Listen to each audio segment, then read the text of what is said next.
Breaking tonight, Parliament has survived a razor-thin budget vote, just 2 votes apart.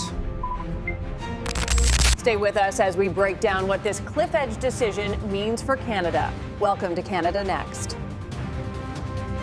Breaking tonight.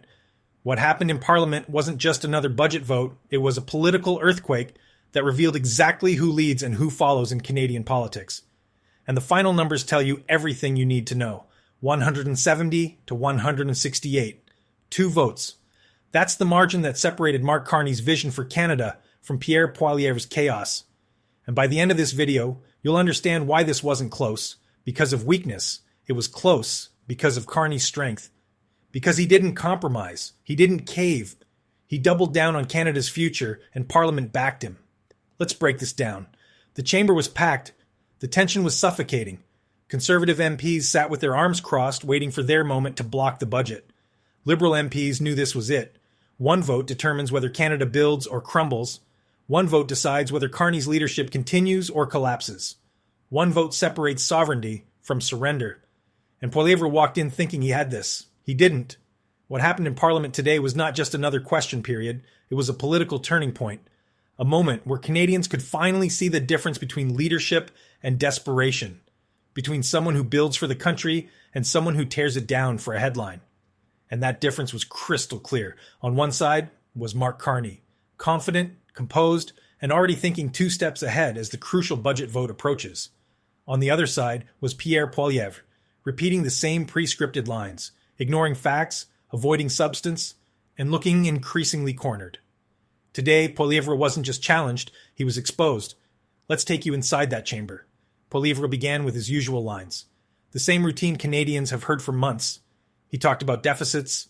He talked about grocery bills. He talked about credit cards. Nothing new. Nothing original. Nothing connected to today's reality. But this time, the context was different.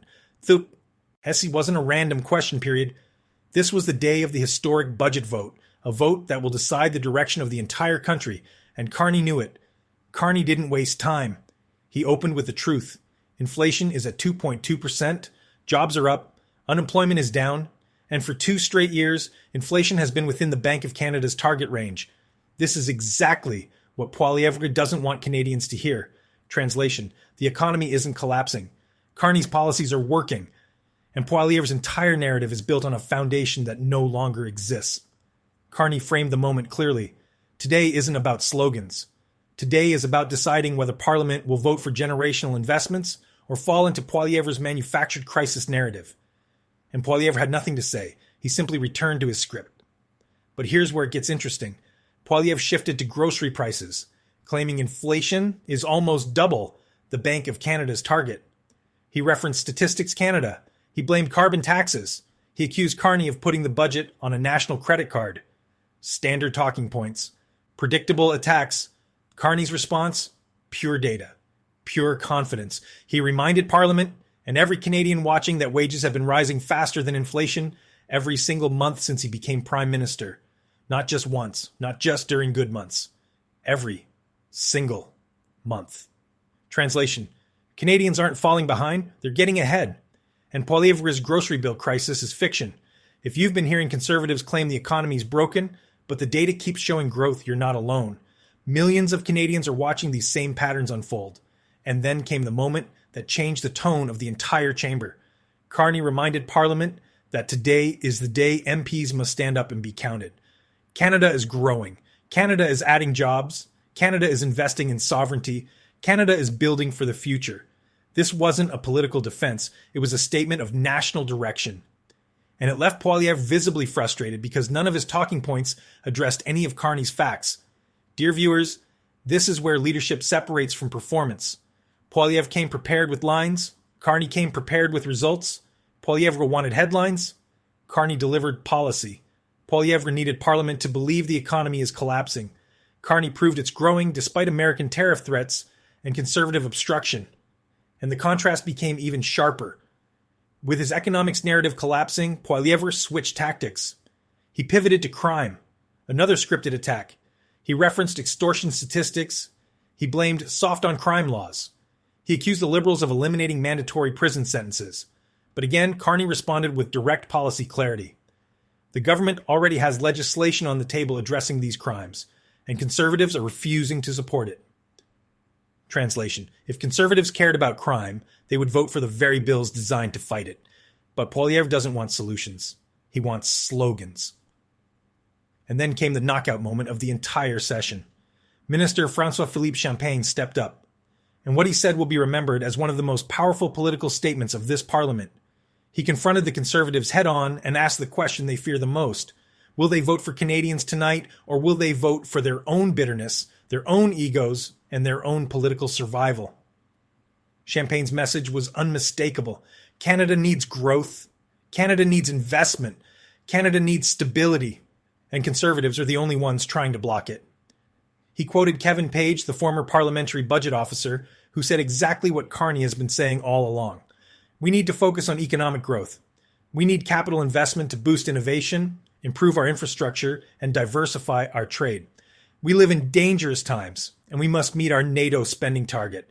I believe Parliament should approve the budget plan. Translation: even independent economic voices are saying what Carney has been saying. This budget isn't reckless spending, it's strategic investment. And opposing it means opposing Canada's future. Champagne finished with a challenge. We believe in Canada. Let's hope, and let's see if the Conservatives will support Canadians. The chamber fell silent. If you're watching politicians claim they support Canada but vote against every policy that strengthens it, you're seeing exactly what millions of Canadians are waking up to. This isn't about left or right anymore. It's about building versus blocking. And then the vote happened. Hours later, Parliament reconvened. The clerk began the roll call. Liberal MPs stood one by one. NDP members who had promised support rose. And then came the crucial moment. A handful of opposition legislators abstained, not because they supported Carney, but because they couldn't justify blocking a budget that invests in housing, defense, and economic sovereignty. The numbers flashed on the screen. 170 in favor, 168 against. Carney's budget passed. But here's what those numbers really mean. This wasn't a close call because Carney's budget is weak. This was close because Carney refused to compromise on Canada's future. He could have stripped out defense spending to appease fiscal hawks. He could have reduced housing investments to lower the deficit. He could have played it safe. He didn't. Carney doubled the fiscal deficit to counter U.S. tariffs and fund the programs Canada needs. He proposed reducing federal government employees to show fiscal discipline, but he refused to sacrifice Canada's long-term strength for short-term political comfort. And Parliament, even with all its divisions, recognized that. Translation: Carney just proved that leadership isn't about making everyone happy. It's about making the right decisions even when they're hard, even when they're unpopular, even when they cost you votes. Let's talk about what happens next. Recent polls suggest that if an election were held today, the Liberals would retain power. The Conservatives are dealing with internal dissent after losing the April election, and Pierre Poilievre faces a formal review of his performance in January. Read that again. Poilievre spent months attacking Carney's economic record. Now he faces a leadership review. He promised Canadians he'd bring down the government. Now he's fighting to keep his own job. That's not coincidence. That's consequence. Poilievre bet everything on economic collapse. He staked his entire political future on the idea that Canadians are suffering under Carney's policies. He needed inflation to spiral. He needed unemployment to surge. He needed the budget vote to fail. None of it happened. Inflation stayed at 2.2%. Jobs kept growing. Wages kept rising. And the budget passed. Dear viewers, this is the moment political narratives collapse under the weight of reality. For months, you've heard Conservatives claim Canada is broken. You've heard them say Carney is destroying the economy. You've heard them promise they're the only ones who can fix it. Today, Parliament called their bluff, and the Conservatives had no response. But here's what makes tonight's vote even more significant. This wasn't just about approving a budget. This was about approving Canada's strategic direction for the next decade. Carney's budget invests in NATO defense commitments. It funds housing programs to address affordability. It counters U.S. tariffs with domestic investment. It positions Canada as a sovereign economic power that doesn't bend to American pressure or conservative fear-mongering. And Parliament said yes.